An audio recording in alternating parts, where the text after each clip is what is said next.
프레질리티 펠빅 프랙처 84세 여자 환자 슬립다운으로 있는데 엑스레이 상에 보면 뒤쪽에 뭐 그닥 많이 벌어져 있지 않고 앞에가 박살났잖아요. 그러니까 뼈가 너무 심하게 부러지셔가지고 슬립다운 했다고 왔는데 뭐 이 과거력이 너무 많습니다. 뭐 체중도 적고 뭐 많이 안 좋겠죠. CT상 보면 약간의 임팍티드 프랙처 말고는 특별한 건 없었어요. 예, 근데 이제 골절이 아무래도 시비어 하다고, 그러니까 이제 뭐 분세가 많다 보니까 입원시켜서 치료하자는 보호자에게 얘기했는데 환자가 갔어요. 요양병원 갔고 6개월 뒤에 왔는데 다리가 벌어져 있고 움직여지지가 않고 여기가 완전 벌어져 있고 익스턴 로테이션 되면서 여기가 완전히 벌어졌어요. 여기 인랩부 보면 이렇게. 그러니까 이제 이 환자에 대한 다리를 못 움직인다고 그러고 그래서 어 환자 상태가 매우 안 좋아졌죠.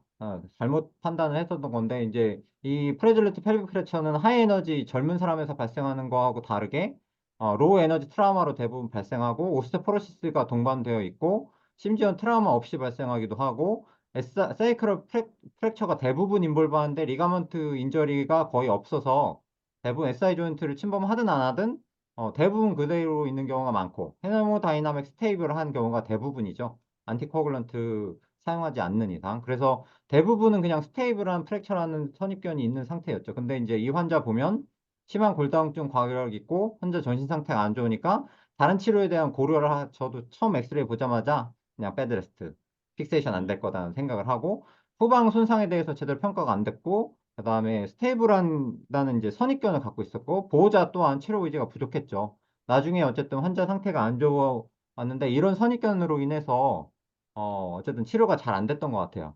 82세 여자 환자 교통사고로 왔는데, 이게 이제 아들이 그 후진하는 차량에 이게 이 할머니가 치매가 있어가지고 딱 부딪힌 거예요. 근데 보면 안테리어 링 쪽에 크게 많이 뒤틀리지 않은 것처럼 보이고, 포스테리어 링 쪽에 약간 위로 올라간 듯한 느낌? 근데 이게 이제 스파인으로 기준으로 하면 그렇게 많이 올라간 것 같지는 않아요.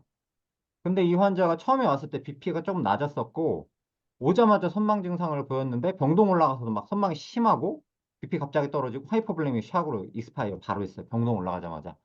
그러니까 환자에 대한 판단 자체가 우리가 그러니까 가지고 있는 편견과는 좀 아들이 후진한 차에 치였는데 응. 별로 안 부러져 보이는데 올라가자마자 익스파이어트. 어? 네네. 근데 이제 요 뒤쪽에 세이크로 프랙처가 그러고? 있었고 윤병호 그리고 교수님 안녕하십니까? 죄송, 네, 교수님 안녕하세요. 네, 안녕하십니까? 그래서 네, 죄송합니다. 아니, 네. 아닙니다. SI 조인트 쪽에 근처 쪽에 프랙처가 있긴 했고 약간 올라간 듯한 느낌이 있었는데 이 환자의 인저리가 그렇게 시비하다는 생각은 안 하고 있었거든요. 앞쪽이 크게 많이 나쁘진 않아서 그래서 디스플레이스가 심하지 않다고 했는데 하이퍼블레믹 샥으로 익스파이어 한 상황이 생겼습니다. 그래서 이런 경우에 왜 수술해야 되는지 어떻게 수술해야 되는지 어떤 경우에 수술해야 되는지가 우리가 조금 알아야 될 부분이 좀 있을 것 같아요. 그래서 프레질리티 펠빅 프랙처는 전 세계적으로 어쨌든 증가하고 있는 양상이라고 하죠. 전체 펠빅 프랙처의 64%가 오스테오포리틱 프랙처고 60세 이상에서는 94%를 차지하고 60세 이상에서는 매년 23%씩 증가했었던 기록이 있었고 80세 이상에는 54%씩 뭐 증가했다. 그러니까 인시던스가 굉장히 높은 거고 그다음에 근데 그럼에도 불구하고 우리는 이제 상대적으로 심플한 컨디션이라고 생각하는 선입견이 좀 있고 심토마틱 트리트먼트 그러니까 페인 컨트롤하고 대부분 추가적인 어떤 다른 진단적 툴을 이용한다든지 팔로우업을 많이 한다든지 이런 거 좀 잘 안 하는 경향이 좀 있었다고 이제 보고를 예전에 했었죠.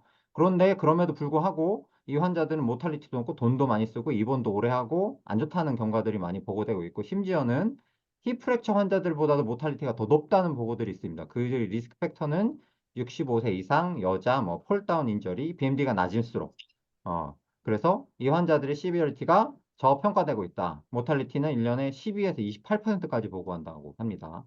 이거 조금 기억해 두세요. 그래서 프레질리티 펠빅 프랙처를 보존적 치료를 많이 하다 보니까 어떤 문제가 생기냐면 배드레스트가 많이 되고 앰뷸레이션이 늦어지다 보니까 컴플리케이션 레이트가 막 높다. 아까 모탈리티가 연결되는 부분이죠. 그래서 인하스피탈 모탈리티가 3에서 10%. 우리나라 하스피탈 모탈리티가 힙프랙처가 3점 초반대 정도 나오거든요. 이거 굉장히 높은 거죠. 로만 분류 보면 뭐 1, 2, 3, 4는 다 아실 거고 골절이 포스테리 링 인저리 여부와 디스플레이스먼트 정도에 따라서 판단이 되는 거고 1은 보존적 치료하는 거죠. 포스트럴 인저리가 없으니까 이게 17.5%. 3나 4는 디스플레이스먼트가 생겨서 포스트럴 컴플리트 인저리가 있으니까 어떤 방식으로든 수술적 치료를 하는 거죠. 요게 11%, 20%. 그런데 문제는 타입 2죠. 타입 2가 50% 정도 생각하는데 빨리 움직이면 인스타빌리티를 조장하거나 논유니온을 조장할 수 있겠고 앰뷸레이션 안 하면 컨저베이티브 트리트먼트 하면 컴플리케이션 레이트가 올라간다. 근데 이제 최근에 이제 어쨌든 경향성은 수술을 권고하는 방향으로 가고 있죠. 그러면 수술적 치료가 모탈리티를 감소시킬 수 있느냐? 16년부터 19년도까지 70세 이상의 펠빅 링 프랙처에 대해서 스트레스 부상 언스테이블한 환자에 대해서 수술을 했더니 8.9% 정도로 아까 12에서 20% 정도 보고했잖아요. 그렇다. 이 연구는 그렇게 보고를 하고 있어요. 모탈리티를 좀 낮췄다. 근데 어쨌든 서포티브 케어를 좀 잘해야 될 것 같고 물론 여기 이제 CCI가 4 정도 되는 환자들을 했는데 어쨌든 시비어리티에 따라 좀 다를 수도 있겠다. 추가적인 연구가 좀 필요한 것 같긴 해요. 그 라테럴 컴프레션 인저리의 1cm 이하의 디스플레이스먼트 환자들에 대해서 수술 또는 손상 후 3개월에 이벨리션 해보니까 수술한 환자군이 그렇지 않은 환자군과 비교해서 페인도 낮고 마진 스코어가 좀 좋았다는 보고도 있습니다. 어쨌든 디스플레이스먼트가 심한 환자분에서 그 효과가 컸기 때문에 어쨌든 손상 정도와 디스플레이스먼트가 작으면 작을수록 보존적 치료 효과가 어느 정도 도달할 수 있고 크면 클수록 어쨌든 수술적 치료를 고려해야 된다. 이 방향성을 좀 갖고 타입 2도 선택을 해야 된다라고 보실 수 있어요. 그럼에도 불구하고 여전히 어쨌든 수술 진행이 어려운 것 같고, 그러면 이제 수술할 때는 어쨌든 어떤 상황들을 고려해야 되는지 정형외과적인 거를 평가할 때 첫 번째 골절의 안정성 평가죠. 스트레스 뷰를 촬영하는데 슈파이나 촬영한 거, 라테랄 데쿠비투스로 촬영한 거, 그거를 아래쪽으로 했을 때, 인저리 받은 쪽을. 그래서 두 가지를 비교하면 이렇게 스테빌리티를 체크하는 방법이 있죠.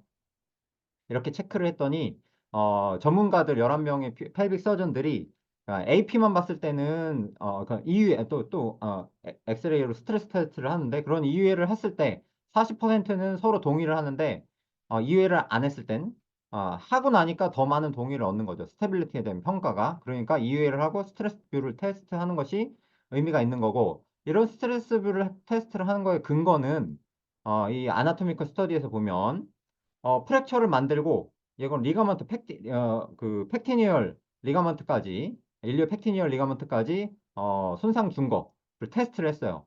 근데 프랙처가 없을 때보다 프랙처가 있으면은 스테빌리티가 요만큼 언스테이블한 게 증가하는데 옵티레이터 멤브레인은 영향이 없고 팩티니얼 리가먼트까지 손상되면 이만큼 더 올라가는 거죠. 근데 우리는 엑스레이를 통해서 보니 스트럭처의 손상은 알지만 리가먼트 스트럭처는 모르니까 이걸 테스트하기 위해서 스트레스 테스트나 이외를 하는 거죠. 그런 측면에서 이만큼 스테빌리티를 보존해 주기 때문에 이 팩티니얼 리가먼트에 대한 평가가 필요하고 그에 대해서 우리가 평가하는 거라는 거. 리가먼트 스테빌리티를 알기 위해서. 그렇다고 이제 비싼 MRI를 할 수는 없으니까. 그리고 라테럴 컴프레션 인저리에 대해서 라테럴 데코비투스를 찍는데 한 번은 다운으로 하고 한 번은 업으로 해서 촬영했을 때 이 1cm 기준으로 해서 1cm를 넘어가면은 보존적 치료의 가능성이 떨어진다고 그래요. 이 연구에서는 OP가 늦게라도 OP를 시행해야 되는 경우가 많아지고 입원 기간도 올라가고 앰뷸레이션 늘어지고 오피오이드 사용이 증가한다. 스트레스 테스트를 할 때 참고할 만한 거는 요거예요. 인터 티어드롭 사이의 경계를 거리를 재는데 이게 이제 각도 뷰에 따라 달라 보일 수 있잖아요. 그래서 요 헤드의 다이아메터로 캘리브레이션을 하는 거죠. 그렇게 해서 1cm 이상이냐 이하냐를 좀 평가하는 방법으로 이렇게 참고를 하시면 되겠어요. 이거 인트라 옵저버 릴라이빌리티가 꽤 높았다는 보고가 있고 그 다음에 세데이션을 그러면 이 스트레스 뷰를 할 때 시켜야 되느냐 근데 이제 요 이외를 세데이션 하든지 안 하든지 간에 별 차이가 없더라. 그러니까 세데이션은 굳이 할 필요 없다. 이게 좀 부담되니까요 노인들에서. 이 또한 릴라이빌리티가 높았다. 그래서 스트레스 뷰를 촬영하는 것이 수술 결정에 도움이 되고 1cm가 대부분 경계가 되는 것 같아요. 그 스트레스 뷰상. 그 다음에 그 이외에 방사능학적으로 참고할 만한 사항들. 첫 번째, 요거. 이제, 타입 2 펠빅 링 인저리에서 18세 이상에서 여기 노인 인구는 아니지만, 크레센트 프랙처가 2mm 이하의 디스플레이스먼트 환자들에 대해서 출시를 하면서 대각선으로 짧은 거하고 긴 거하고 비율로서 이런 계산을 해보니까 10% 이상 변화가, 있으면 보존 치료에 실패했고 10% 이상 변화가 없었으면 보존 치료에 실패하지 않았다. 그러니까 출시할 때도 이 일리약 쪽에 있는 본의 프랙처의 디스플레이스먼트 정도를 이 정도로 판단할 수 있고 방사선학적 계측으로는 이런 게 좀 도움이 될 수 있다. 라는 거고 프랙처가 이렇게 완전히 트랜스버스한 쉐입으로 두 개가 맞닿는 형태하고 오블리크한 형태하고 또 스테빌리티가 달라요. 이렇게 오블리크한 형태는 옆으로 이렇게 눌렀을 때 찌그러지는 정도가 훨씬 더 많아질 수 있다는 거죠. 그러니까 더 언스테이블 해질 수 있기 때문에 프랙처 쉐입도 스테빌리티를 판단하는 근거가 어느 정도 좀 될 수 있다라는 겁니다. 그 다음에 프랙처가 발생하고 나면 이렇게 백큐ම් 사인이 있는 경우들이 있어요. 이렇게 백큐ම් 사인. 이런 경우에는 프랙처의 디스플레이스먼트가 증가하는 경우가 많아지고 논유니언 레이트가 증가할 수 있다는 거. 그래서 이런 환자들에서는 출시할 때 좀 잘 보고 그다음에 디스플레이스먼트가 되면 즉각적으로 수술할 수 있다는 걸 좀 알고선 접근해야 된다는 거죠. 이외에도 아스타블라 당연히 아티큘러 서페이스를 인볼브해서 디스플레이스가 발생하면 당연히 수술적 치료를 해야 될 수가 있겠고 그 다음에 인사이트 픽세이션 한 사람들에서 컨저베이티브 트리트먼트를 하다가 반응이 없을 때 조기에 치료하지 않으면 수술 후에도 통증이 잔존하는 경우가 많다는 거죠. 힐링 포텐시가 그만큼 많이 떨어진다고 판단되니까 컨저베이티브 트리트먼트 치료의 반응이 좀 안 좋다고 판단이 되면 조기에 수술적 치료를 하는 것도 한 가지 방법이고 제 생각으로는 이게 이제 이런 연구들이 발표된 게 2010년대 후반이기 때문에 포스트모나 약물 치료에 관련된 것들이 없어서 그런 것들을 추가하는 것도 방법이라고 생각해요. 그래서 저는 우선 시팅 시킬 수 있는지 여부를 즉각적으로 판단을 하고 만약에 의문이 들면 앞에 있는 스트레스 뷰를 촬영을 합니다. 그런데 어쨌든 시팅을 하고 1, 2일 이내에 엑스레이 촬영을 바로 하고요. 그다음에 2, 3일 이내에 휠체어를 바로 태운 다음에도 촬영을 바로 합니다. 그 다음에 일주일마다 촬영을 하고 그 다음에 2, 3주 지나면서 파셜 요즘은 조금 느려서 4주 정도의 파셜 시작을 하고 4주에서 6주부터 플레이트 베어링을 시작을 하면서 6주는 충분히 헬루스가 조금만이라도 보이면 스테이블한 것 같아요. 그래서 이런 식으로 제 프로토콜은 진행하고 있습니다. 수술 전에 고려해야 될 사항들은 환자의 라이프 익스펙턴시나 그다음에 모빌러티, 코모디티, 뭐 페인이 얼마나 동안 지속됐는지, 프랙처의 몰폴로지 등 여러 가지 사항들을 좀 고려해야 된다고 얘기하고 있고 이로 인해서 수술적으로 치료할 수 있는 옵션들은 너무 많은 것 같아요. 트랜스 일리아크로 뭔가 플레이트를 대든지 발을 대든지 스크류를 하든지 SI 스크류를 튼지 시멘트 오그멘테이션 하든지 여러 가지 방법들이 많은데 그걸 하나씩 조금 소개해 드릴게요. 수술 방법을 선택할 때는 우선은 엠뷸레이션을 조기에 할 수 있도록 강력히 고정하는 거. 컴플리케이션을 줄여야 되니까 되도록이면 미니멀 인베이시브 서저리로 시행을 하는데 여기서 중요한 거는 아스타블라 프랙처 같은 경우는 아나토미컬 리덕션이 매우 중요하지만 그거보다는 스테빌리티에 좀 더 초점을 맞춰서 아주 똑같이 맞추려고 노력하지 않아도 어쨌든 스테빌리티를 훨씬 더 먼저 퍼스트 프라이어리티로 선택을 해야 된다는 거. 그 다음에 안테리어 스테빌리티를 인스타빌리티를 무시하지 마라. 포스테리어 픽세이션의 페일리어가 될 수 있으니까 뭐 이런 점이 있습니다. 익스터널 픽세이션으로 이렇게 하는데 뭐 AO 가서 얘기했다가는 맞아 죽을 일이라고 얘기는 하는데 실제로 저는 이런 시비어 프랙처 환자들을 이걸로 끌어가지고 핀사이트 인펙션이 생겨도 이리게이션 열심히 하면서 버틴 적이 있고 그걸로 힐링 시킬 수가 있다고 저는 판단을 해요. 환자들이 많이 힘들지만 대신 라테랄 페모럴 큐테너스 너브 손상이 이를 리스크가 있고 pelvic 안테리어 브릿지로 서큐테니우스로 이렇게 링을 통과시켜 가지고 하는 픽세이션 방법도 있지만 여기는 뉴로바스쿨라 인저리 리스크가 굉장히 높아서 우리한테는 현재는 적합하지는 않은 것 같아요.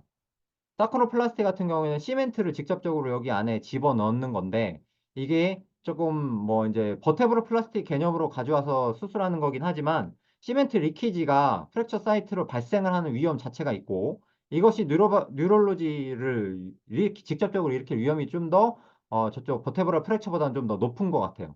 그 다음에 이게 프랙처가 리키지 되면서 힐링이 좀 안 될 가능성도 좀 있을 것 같고 왜냐면 이게 그 캔슬러스 포션이 버테브랄 바디보다는 좀 더 적으니까 이런 문제가 좀 있을 것 같고 그 다음에 버테브럴 바디는 항상 컴프레션 포스를 받는 곳인데 이곳은 쉬어링 포스를 받는 곳이잖아요.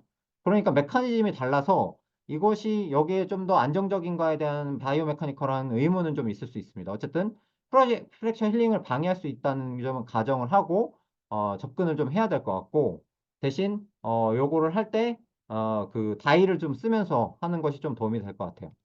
여기 일리움 쪽에서도 이렇게 사용할 수가 있겠고, 아스타블러 위쪽에도 이렇게 아스타블러 플라스티로 인서피션시 프랙처를 힐링시키는 방법도 좀 있다고 알려져 있습니다. 이걸 푸빅 레이마이에도 할 수 있고요. 여기는 워낙 작으니까 CT를 베이스로 하는 것도 방법일 것 같긴 해요. 시멘트 오그멘테이션은 임플란트를 이렇게 하는 방법도 있고, 대신 이제 요거 사크랄 픽세이션 할 때는 미드라인 이상 경계를 넘어서 되도록이면 해야 되고, 와시를 꼭 사용해야 되고요. 시멘트 리키지는 프랙처 사이트에서 32% 발생한다고 그러고, 그 다음에 버테브랄 바디보다 어쨌든 캔서러스 포션이 적은 거.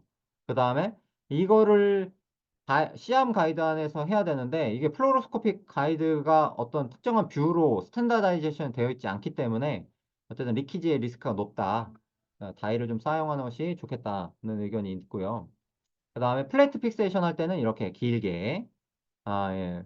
되도록 코리도가 긴 방향으로 픽세이션 될 수 있도록 노력을 해야 된다는 거죠. 심피시스 쪽에서의 손상은 이렇게 우리 그 SI 조인트의 타이트로프로 이렇게 잡는 것처럼 ACL 리컨하는 것처럼 이런 방법으로 하는 방법도 있더라고요. 그 다음에 스피너 펠빅 픽세이션은 이렇게 할 수도 있겠고 그 중에 이제 이렇게 일리악 스크류로 박는 게 너무 짧으면 이렇게 산치핀 가지고도 여기 신세스 거는 이제 그렇게 해서 픽세이션을 되도록 길게 할 수 있는 이런 방법도 있습니다. 그 다음에 아스타블러 인저리가 있을 때는 대부분 만족스러운 리덕션, 트랙션 가지고 얻을 수 없으니까 대부분 수술적 치료를 하지만 디스로케이션이 없고 디스플레이스먼트가 적은 경우에 안테리어 칼럼에 뭐 인볼브한 좀 아주 극히 일부의 경우에는 보존적 치료를 할 수 있다. 아, 그중에 이제 패빅 링 인저리 중에 특별한 거 있는데요. 이렇게 윙크 사인이라고 해서 한쪽에 옵테레이트 퍼라멘이 이렇게 작아지고 요 라인을 통해서 이렇게 도는 손상이 발생하는데 여기에 딱 걸려가지고 리덕션이 안 되는 타입이에요. 슬립 다운으로. 근데 이제 요게 제가 수술적 치료로 이 정도 펴놨는데 제가 너무 세이크럴 포션으로 안쪽으로 메디알로 플레이트를 대다 보니까 룸바사크럴 플렉서스 인저리가 와서 이걸 다 뺐는데 결국 이 환자가 이런 모양으로 유니온 되더라고요. 제가 말씀드리고 싶은 거는 이 골절 자체가 처음에 이니셜 엑스레이상 조금 디스플레이스먼트가 적어 보이더라도 굉장히 언스테이블 프랙처로 나중에는 유니온 되니까 조심해야 되는 골절이고 반드시 리덕션이 필요하다. 첫 번째. 두 번째는 여기 사이클 홀에 플레이트 될 때는 두 홀 이상 들어가면 안 된다. 한 홀만 넣어라. 대신 두 개를 넣어라. 많이 스테빌리티가 걱정되면. 그래서 썸머리는 프레베질리 펠브스처가 증가하고 있고 수술적 치료가 필요한 환자들 또한 증가하고 있다. 얼리 엠베리션 할 수 있도록 조금 노력하는 방향으로 현재는 추세가 가는 방향이 있고 그를 위해서는 여러 방사선적 평가와 스트레스 뷰가 필요할 수 있다. 그리고 적절한 수술적 치료를 시행해야 된다라는 결론을 얻을 수가 있습니다. 여기까지가 프레젤레티 펠빅 프랙처